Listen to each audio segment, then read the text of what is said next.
पुणे जिल्ह्यातील आंबेगाव तालुक्यातील मंचर कृषी उत्पन्न बाजार समितीत सर्वपक्षीय बैठक पार पडली आहे। या बैठकीत सरकारनं नागरिकांच्या जीवाशी खेळणाऱ्या आरोपींना पाठीशी घालू नये, तसेच या प्रकरणामागील संपूर्ण रॅकेटचा शोध घेऊन संबंधितांवर कठोर कारवाई करावी अशी मागणी केली आहे। भविष्यात अशा प्रकारची दूध भेसळ पुन्हा होऊ नये यासाठी प्रभावी उपाययोजना करण्याचं आवाहन देखील बैठकीत करण्यात आलं। आंबेगाव तालुक्यातील मंचर येथे सर्वात मोठा दूध घोटाळा औषध प्रशासनाने उघड केलेला आहे आणि यामध्ये अनेक लोक सापडले। हा सर्व प्रकार या ठिकाणी चालू होता आणि या माध्यमातून शेतकऱ्यांचं दूध घेऊन त्या दुधाचं दुप्पट दूध बनवले जात होतं। आपल्या सोबत शरदचंद्र पवार गटाचे जिल्हा अध्यक्ष आहेत देवदत्त निकम। हा नक्की काय प्रकार सुरू होता, काय तुमच्यापर्यंत माहिती आहे?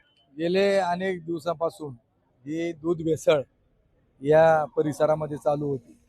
यापूर्वी देखील यातील काही आरोपी आहेत, यांच्यावरती गुन्हे दाखल झालेले होते, परंतु एफडीएचे असे कुणी ठाम किंवा भूमिकेवरती निश्चित राहून कोणाच्या दबावाला न झुकता कारवाई करणारे अधिकारी नव्हते।